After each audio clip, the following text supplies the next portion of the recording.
Hello friends, welcome to my YouTube channel arts students corner. आपका स्वागत है मेरे यूट्यूब चैनल पे आर्ट्स स्टूडेंट्स कॉर्नर पे। उम्मीद आप लोग बहुत अच्छे होंगे, अपनी पढ़ाई बहुत अच्छी तरीके से कर रहे होंगे। सो फ्रेंड्स, आपको अपने स्क्रीन पे दिख रहा होगा, आज हम लोग पढ़ने जा रहे हैं the earth in the solar system.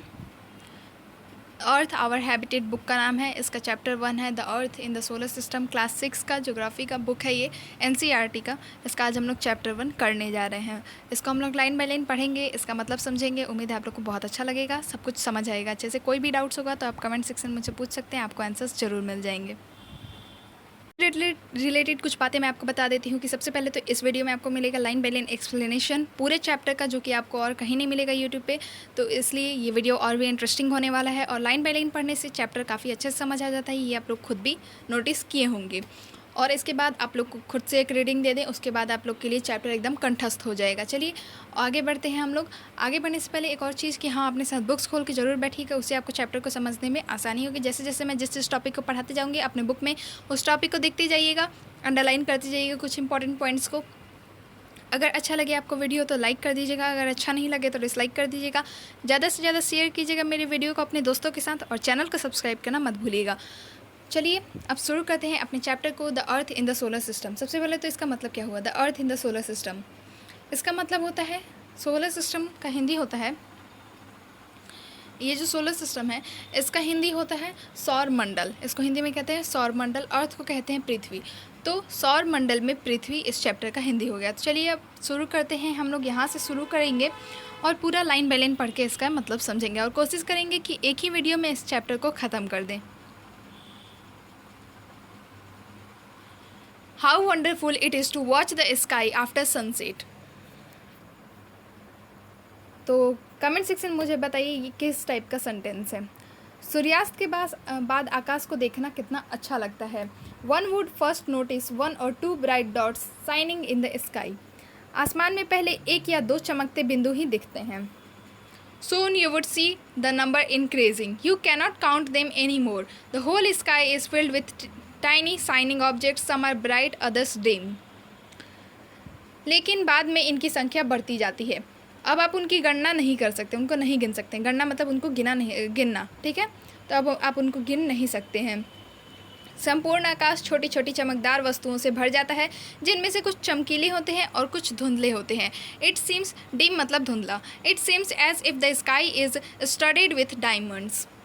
अब यहाँ पे एक आया है स्टडीड। स्टडीड वर्ड का मतलब होता है जड़ा हुआ, ठीक है। तो ऐसा प्रतीत होता है कि मानो आकाश में हीरे जड़े हुए हों। They all appear to be twinkling, but if you look at them carefully, you will notice that some of them do not twinkle as others do. They simply glow without any flicker, just as the moon shines. लेकिन अगर आप उनको ध्यान से देखेंगे, और एक चीज़ मैं बताना भूल गई, हाँ, इनमें से कुछ टिमटिमाते प्रतीत होते हैं, लेकिन अगर आप उनको ध्यान से देखेंगे तो आप पाएंगे कि इनमें से कुछ की टिमटिमाहट अन्य से अलग है। ये बिना किसी टिमटिमाहट के चंद्रमा के समान चमकते हैं, कुछ ऐसे ही चमकते हैं, कुछ टिमटिमाते रहते हैं। Along with these bright objects, you may also see the moon on most of the days. इन चमकीली वस्तुओं के साथ आप लगभग प्रतिदिन चंद्रमा को भी देखते हैं। It may, however, appear at different times in different shapes and at different positions. यह अलग अलग समय पर अलग अलग आकार तथा अलग स्थितियों में दिखाई पड़ता है। You can see the full moon only once in about a month's time. It is full moon night or Purnima. If fortnight later you can see it at all. It is a new moon night or Amavasya. On this day you can watch the night sky best, provided it is a clear night. तो आप पूर्ण चंद्रमा को लगभग 1 महीने में एक बार देख सकते हैं। जैसा कि आप लोगों को पता होगा कि 15-15 दिन पर नक्षत्र बदलते हैं, पक्ष बदलते हैं, तो उस हिसाब से पूर्णिमा आती है और अमावस्या आती है। यह पूर्ण चंद्रमा वाली रात या पूर्णिमा होती है। 15 दिन के बाद आप इसे नहीं देख सकते हैं। यह नए चंद्रमा की रात्रि या अमावस्या होती है। ऐसी रात में अगर आसमान साफ है तो आप आसमान का अवलोकन अच्छी तरह से कर सकते हैं।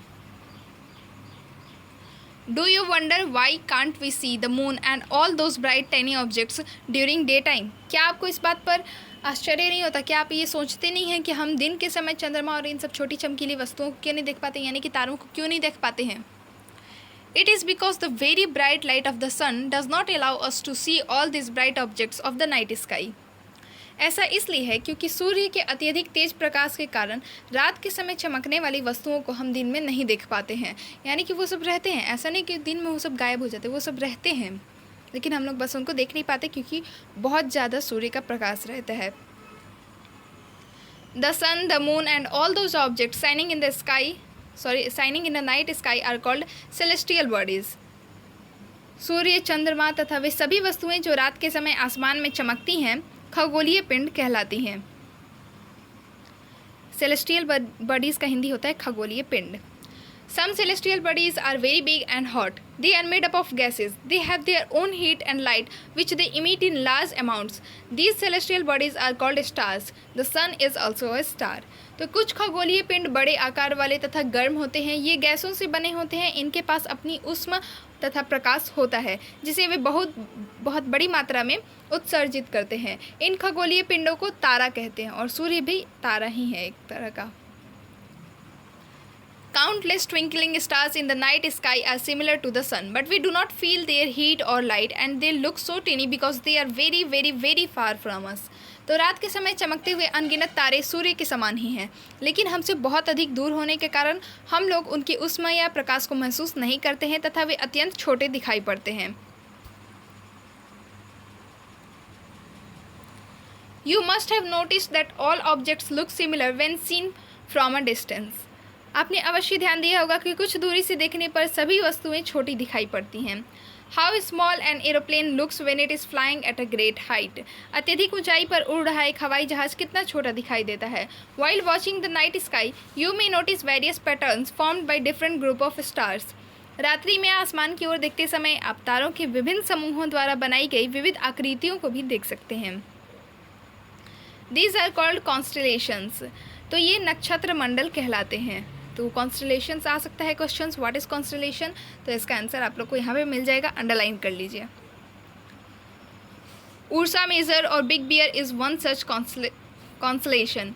One of the most easy recognizable constellation is the Saptarishi. Saptarishi बहुत आसानी से आप फाइंड कर सकते हैं।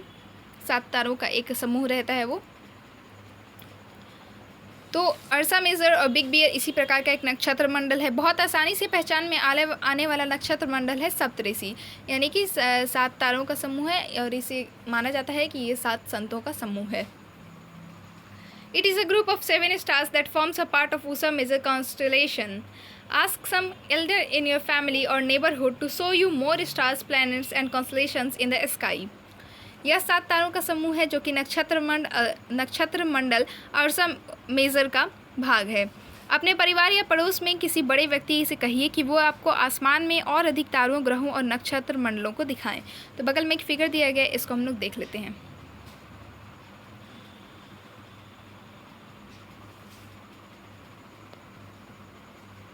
तो यहाँ पे सप्तऋषि और ध्रुव तारा को दिखाया गया है। ये है सप्तऋषि और ये है ध्रुव तारा। आप लोग भी खोजिएगा स्काई में, मज़ा आता है खोजने में। और जब एकदम क्लियर नाइट हो, गर्मी के दिनों में खास करके दिखता है, जब बादल वादल नहीं रहते हैं, क्लियर नाइट हो, अमावस्या का टाइम हो, तब बहुत अच्छे से आपको दिख जाएंगे सारे stars. In ancient times people used to determine directions during the night with the help of stars. तो रात्रि में आसमान की ओर देखते समय पहले के प्राचीन समय में लोग रात्रि में दिशा का निर्धारण तारों की सहायता से करते थे। The north star indicates the north direction. It is also called the pole star और हिंदी में इसे ध्रुव तारा कहते हैं। ठीक है, तो प्राचीन समय में लोग रात्रि में दिशा का निर्धारण तारों की सहायता से करते थे। उत्तरी तारा उत्तर दिशा को बताता है और इसे ध्रुव तारा भी कहा जाता है। It always remains in the same position in the sky. We can locate the position of the pole star with the help of the Saptarishi. Look at figure 1.1. You will notice that if an imaginary line is drawn joining the pointer stars and extended further, it will point to the pole star. तो यह आसमान में हमेशा एक ही स्थान पर रहता है और सबसे ज़्यादा ये चमकता भी है। हम सप्तऋषि की सहायता से ध्रुव तारे की स्थिति को जान सकते हैं। चित्र 1.1 में आप देखेंगे कि यदि सप्तऋषि मंडल के संकेतक तारों को आपस में मिलाते हुए एक काल्पनिक रेखा खींची जाए एवं उसे आगे की ओर बढ़ाया जाए तो यह ध्रुव तारा की ओर इंगित करता है।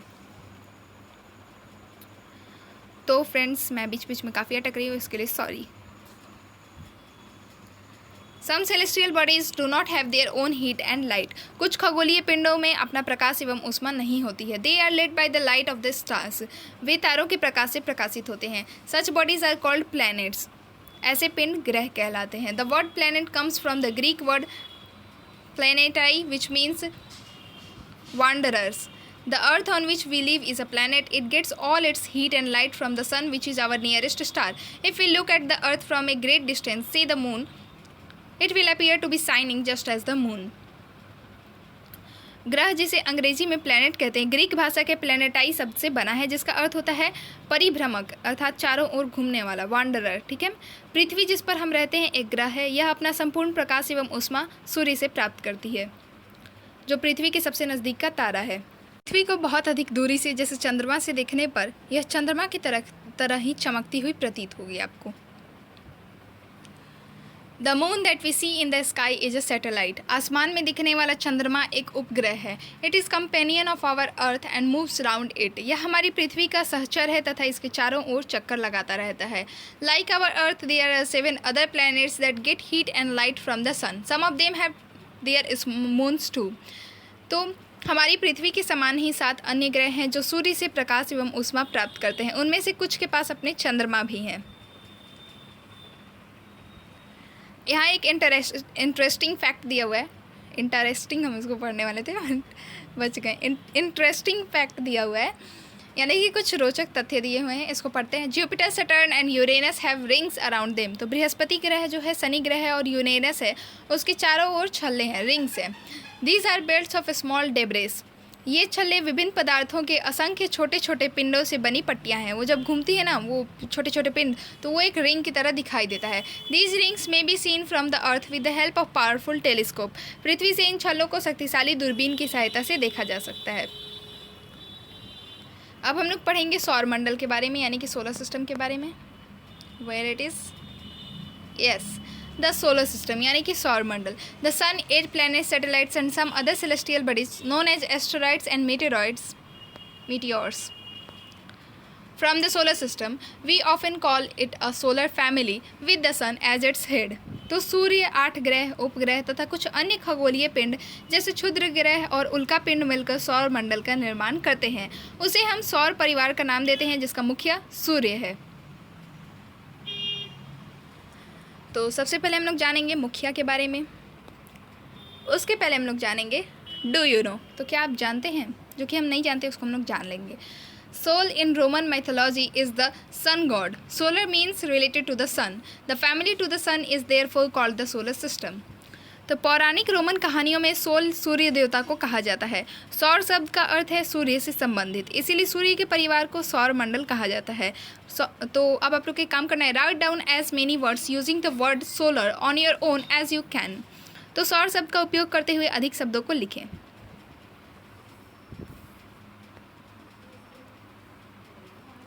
वर्ड ओरिजिन यानी कि शब्द की उत्पत्ति। Many words used in a language may have been taken from some other language. ऐसे बहुत से शब्द जिनका उपयोग हम एक भाषा में करते हैं, अक्सर वे दूसरी भाषाओं से लिए गए शब्द हो सकते हैं। Geography for example is an English word. तो उदाहरण के लिए जियोग्राफी एक इंग्लिश शब्द है। It has its origin in Greek, which relates to the description of the earth. It is made up of 2 Greek words, G means earth and graphia means writing. Find out more about the earth. तो यह Greek भाषा से लिया गया शब्द है, जिसका अर्थ है पृथ्वी का विवरण। यह 2 ग्रीक शब्दों से मिलकर बना है, जिसमें जी शब्द का अर्थ होता है पृथ्वी और ग्राफिया का अर्थ है लिखना। आइए पृथ्वी के संबंध में और अधिक जान लें। तो geology, study of the earth. Geometry, measurement of the earth. Geoid, resembling the shape और फॉर्म ऑफ द अर्थ। ये सब मैं बता रही थी, इसको खुद से पढ़ना चाहिए। एक और डू यू नो दिया गया है, उसको पढ़ लेते हैं। जल्दी बोलने के चक्कर में मैं इतनी गलतियाँ करती हूँ ना। Humans have always been fascinated पढ़ देते हैं हम, fascinated gazing at the night sky. तो रात में आसमान को देखकर मनुष्य हमेशा से मोहित हुआ है। Those who study the celestial bodies and their movements are called astronomers. तो खगोलीय पिंडों एवं उनकी गति के संबंध में अध्ययन करने वाले को खगोल शास्त्री कहते हैं, यानी कि एस्ट्रोनॉमर्स कहते हैं। Aryabhata was a famous astronomer of ancient India. He said that the moon and the planets shine due to reflected sunlight. Today astronomers all over the world are busy exploring the universe. तो आर्यभट्ट प्राचीन भारत के प्रसिद्ध खगोल शास्त्री थे। उन्होंने कहा था कि सभी ग्रह तथा चंद्रमा परावर्तित सूर्य प्रकाश के कारण चमकते हैं। आज विश्व के सभी भागों में खगोलविद ब्रह्मांड के रहस्यों को खोजने में लगे हुए हैं। अब खगोलविद मतलब आप लोग सुन के ऐसे मत हो जाइएगा, उसका मतलब एस्ट्रोनॉमर्स है। अब हम लोग पढ़ेंगे सन के बारे में। द सन यानी कि सूर्य। The sun is the centre of the solar system. सूर्य सौर मंडल के केंद्र में स्थित है। It is huge and made up of extremely hot gases. यह बहुत बड़ा है एवं अत्यधिक गर्म गैसों से बना है। It provided the pulling force that binds the solar system. इसका खिंचाव बल इससे सौर मंडल को बांधे रखता है। The sun is the ultimate source of heat and light for the solar system, but that tremendous heat is not felt so much by us because despite being our nearest star, it is far away from us. तो सूर्य सौर मंडल के लिए प्रकाश एवं ऊष्मा का एकमात्र स्रोत है, लेकिन हम इसकी अत्यधिक तेज ऊष्मा को महसूस नहीं करते हैं क्योंकि सबसे नज़दीक का तारा होने के बावजूद भी यह हमसे बहुत दूर है। The sun is about 150 million kilometre away from the earth. सूर्य पृथ्वी से लगभग 15 करोड़ किलोमीटर दूर है। अब है प्लैनेट्स यानी कि ग्रह। There are 8 planets in our solar system. ये क्वेश्चन आ सकता है, 8 प्लैनेट्स का नाम दीजिए। हमारे सौर मंडल में 8 ग्रह हैं। In order of their distance from the sun they are Mercury, Venus, Earth, Mars, Jupiter, Saturn, Uranus and Neptune. तो सूर्य से दूरी के अनुसार सबसे पहले बुध आता है, फिर शुक्र, फिर पृथ्वी, मंगल, बृहस्पति, शनि, यूरेनस और नेपच्यून लास्ट में आता है। An easy way to memorize the name of the planets in order of their distance from the sun is सूर्य से उनकी दूरी के अनुसार अंग्रेजी में ग्रहों का नाम याद रखने का एक आसान तरीका यहाँ पर ट्रिक दिया गया है, इसको आप लोग याद कर लीजिए। My very efficient mother just served us nuts. तो एम से हो जाएगा मरकरी, वी से वेनस, ई से अर्थ, एम से मार्स, जे से जुपिटर, एस से सैटर्न, यू से यूरेनस, एन से Neptune. All the 8 planets of the solar system moved around the sun is in fixed path. सौर मंडल के सभी 8 ग्रह एक निश्चित पथ पर सूर्य का चक्कर लगाते हैं। These paths are elongated. ये रास्ते दीर्घवृत्ताकार में फैले हुए हैं। They are called orbits.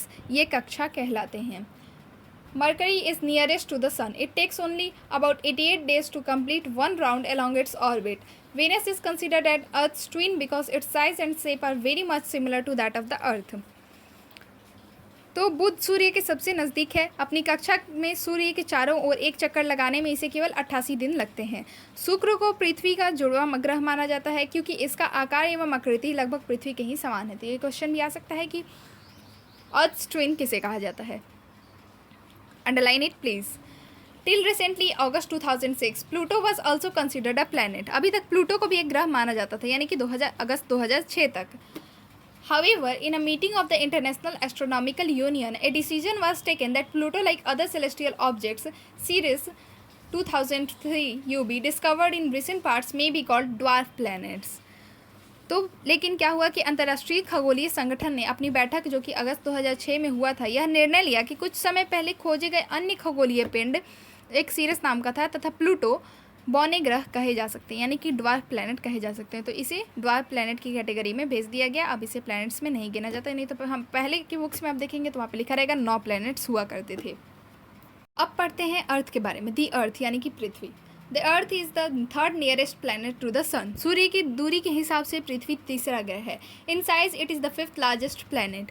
आकार में यह 5वां सबसे बड़ा ग्रह है। It is slightly flattened at the poles, that is why its shape is described as a geoid. Geoid means and earth like shape. तो आकार में यह 5वां सबसे बड़ा ग्रह है। यह ध्रुवों के पास थोड़ी चपटी है, यही कारण है कि इसके आकार को भू आब कहा जाता है। तो कुछ लोग मानते हैं कि अर्थ सर्कल है, कुछ लोग मानते हैं कि अर्थ फ्लैट है। ये एक तरह का अलग इसके लिए बनाया गया नाम, इसको बोलते हैं जियोड। तो इसको हिंदी में कहते हैं भू आब। तो भू आब का अर्थ है पृथ्वी के समान आकार। Conditions favourable to support life are probably found only on earth. जीवन के लिए अनुकूल परिस्थितियां संभवतः केवल पृथ्वी पर पाई जाती हैं। The earth is neither too hot nor too cold. पृथ्वी ना तो अधिक गर्म है ना ही अधिक ठंडी है। It has water and air which are very essential for our survival. The air has life supporting gases like oxygen. Because of these reasons the earth is a unique planet in the solar system. यहाँ पानी और वायु उपस्थित है जो हमारे जीवन के लिए आवश्यक है। वायु में जीवन के लिए आवश्यक गैसें जैसे ऑक्सीजन मौजूद है। इन्हीं कारणों से पृथ्वी सौर मंडल का सबसे अद्भुत ग्रह है। From the outer space the earth appears blue because it's 2/3 surface is covered by water. It is therefore called a blue planet. तो ये भी क्वेश्चन आ सकता है, अंडरलाइन कर लीजिए। अंतरिक्ष से देखने पर पृथ्वी नीले रंग का दिखाई पड़ती है क्योंकि इसकी 2/3 सतह पर पानी है। 2/3 सतह इसका पानी से ढका हुआ है, इसीलिए इसे नीला ग्रह कहा जाता है। अब जानते हैं अपने उपग्रह के बारे में यानी कि मून के बारे में, चंद्रमा। Our earth has only one satellite that is the moon. हमारी पृथ्वी के पास केवल एक उपग्रह है जो कि है चंद्रमा। Its diameter is only 1/4 that of the अर्थ। इसका व्यास पृथ्वी के व्यास का केवल 1/4 है। डायमीटर का हिंदी होता है व्यास। It appears so big because it is nearer to our planet than other celestial bodies. It is about 3,84,400 km away from us. Now you can compare the distance of the Earth from the Sun and that from the Moon. तो यह इतना बड़ा इसलिए प्रतीत होता है क्योंकि यह हमारे ग्रह से अन्य खगोलीय पिंडों की अपेक्षा नज़दीक है। यह हमसे लगभग 3,84,400 किलोमीटर दूर है। अब आप पृथ्वी से सूर्य एवं चंद्रमा की दूरियों की तुलना कर सकते हैं।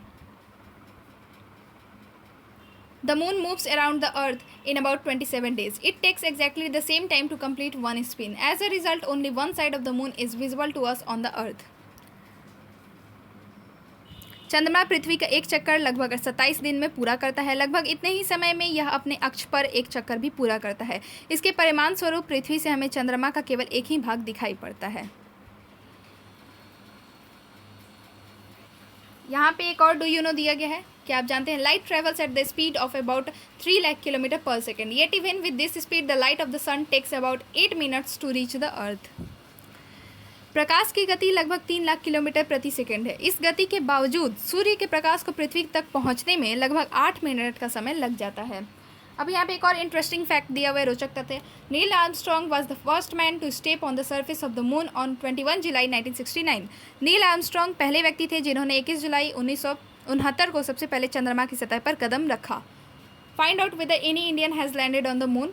मालूम करो कि क्या कोई भारतीय चंद्रमा पर गया है और उसका नाम बताइए आप लोग कमेंट सेक्शन में।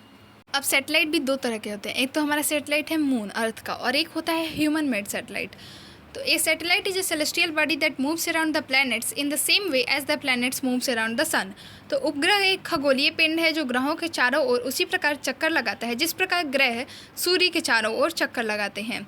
अ human made satellite is an artificial body. मानव निर्मित उपग्रह एक कृत्रिम पिंड है। It is designed by scientists to gather information about the universe or for communication. It is carried by a rocket and placed in the orbit around the Earth. यह वैज्ञानिकों के द्वारा बनाया गया है जिसका उपयोग ब्रह्मांड के बारे में जानकारी प्राप्त करने एवं पृथ्वी पर संचार माध्यम के लिए किया जाता है। इसे रॉकेट के द्वारा अंतरिक्ष में भेजा जाता है एवं पृथ्वी की कक्षा में स्थापित कर दिया जाता है। Some of the Indian satellites in space are INSAT, IRS, EDUSAT etcetera. अंतरिक्ष में उपस्थित कुछ भारतीय उपग्रह INSAT, IRS, EDUSAT इत्यादि हैं। तो यहाँ बगल में फिगर भी दिया हुआ है कैसे सैटेलाइट भेजा जाता है अंतरिक्ष में। The moon does not have conditions favorable for life. It has mountains, plains and depressions on its surface. These cast shadows on the moon's surface. Look at the full moon and observe these shadows. तो आपको भी कभी कभी जिस दिन आप लोगों ने पूर्णिमा का चांद देखा होगा आपको प्रतीत हुआ होगा चांद पर धब्बे हैं।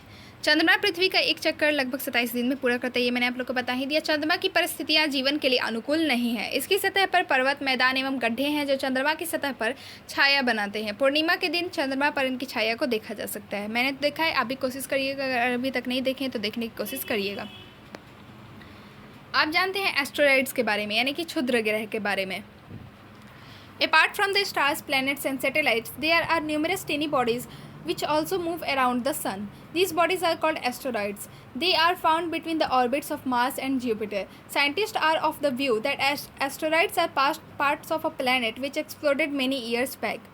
तारों, ग्रहों एवं उपग्रहों के अतिरिक्त असंख्य छोटे पिंड भी सूर्य के चारों ओर चक्कर लगाते हैं। इन पिंडों को क्षुद्र ग्रह कहते हैं। ये मंगल एवं बृहस्पति की कक्षाओं के बीच पाए जाते हैं। वैज्ञानिकों के अनुसार क्षुद्र ग्रह ग्रह के ही भाग होते हैं जो कि बहुत वर्ष पहले विस्फोट के बाद ग्रहों से टूटकर अलग हो गए थे। मेटेरॉइड्स के बारे में जानते हैं। इसको हिंदी में कहते हैं उल्कापिंड। The small pieces of rocks which move around the sun are called meteoroids. सूर्य के चारों ओर चक्कर लगाने वाले पत्थरों के छोटे छोटे टुकड़ों को उल्कापिंड कहते हैं। Sometimes these meteoroids come near the earth and tend to drop upon it. During this process, due to friction with the air, they get heated up and burned. It causes a flash of light. Sometimes a meteor, without being completely burned, falls on the earth and creates a hollow. कभी कभी ये उल्कापिंड पृथ्वी के इतने नज़दीक आ जाते हैं कि इनकी प्रवृत्ति पृथ्वी पर गिरने की होती है। इस प्रक्रिया के दौरान वायु के साथ घर्षण होने के कारण ये गर्म होकर जल जाते हैं। फलस्वरूप चमकदार प्रकाश उत्पन्न होता है। कभी कभी कोई उल्का पूरी तरह जले बिना पृथ्वी पर गिरती है, जिससे धरातल पर गड्ढे बन जाते हैं। और जो टूटता हुआ तारा होता है ना, वो भी मेटेराइट्स होता है। Do you see a whitish broad band like a white glowing path across the sky on a clear starry night? क्या आपने तारों वाले खुले आकाश में एक ओर से दूसरी ओर तक फैली चौड़ी सफ़ेद पट्टी की तरह एक चमकदार रास्ते को देखा है? मैंने तो देखा है। This band is the Milky Way galaxy. Our solar system is a part of this galaxy. In ancient India, it was imagined to be a river of light flowing in the sky. Thus, it was named Akash Ganga. यह लाखों तारों का समूह है। यह पट्टी आकाश गंगा यानी milky वे है। हमारा सौर मंडल इस आकाश गंगा का एक भाग है। प्राचीन भारत में इसकी कल्पना आकाश में प्रकाश की एक बहती नदी से की गई थी। इस प्रकार इसका नाम आकाश गंगा पड़ा था। A galaxy is a huge system of billions of stars and clouds of dust and gases. There are millions of such galaxies that make the universe. It is difficult to imagine how big the universe is. Scientists are still trying to find out more and more about it. We are not certain about its size, but we know that all of us, you and I, belong to this universe. आकाशगंगा करोड़ों तारों, बादलों तथा गैसों की एक प्रणाली है। इस प्रकार की लाखों आकाशगंगाएं मिलकर ब्रह्मांड का निर्माण करती हैं। ब्रह्मांड की विशालता की कल्पना करना अत्यधिक कठिन है। वैज्ञानिक अभी भी इसके बारे में अधिक से अधिक जानकारी एकत्र करने में जुटे हैं। इसके आकार के संबंध में हमें कोई जानकारी नहीं है, लेकिन फिर भी हम जानते हैं कि हम सभी इसी ब्रह्मांड का हिस्सा हैं। फ्रेंड्स, हमारा चैप्टर यहीं पे ख़त्म होता है। उम्मीद है आप लोग को पूरा अच्छे समझ आ गया होगा। एनसीईआरटी सॉल्यूशंस भी जल्दी ही डाल दूँगी, मैं नोट्स भी डाल दूँगी। तो अगर अच्छा लगा हो तो प्लीज़ लाइक कर दीजिएगा। अगर अच्छा नहीं लगा तो डिसलाइक भी कर दीजिएगा। अपने दोस्तों के साथ ज़्यादा से ज़्यादा शेयर कीजिएगा इस वीडियो को और चैनल को सब्सक्राइब करना मत भूलिएगा। Thank you for watching the video. मिलते हैं नेक्स्ट वीडियो में।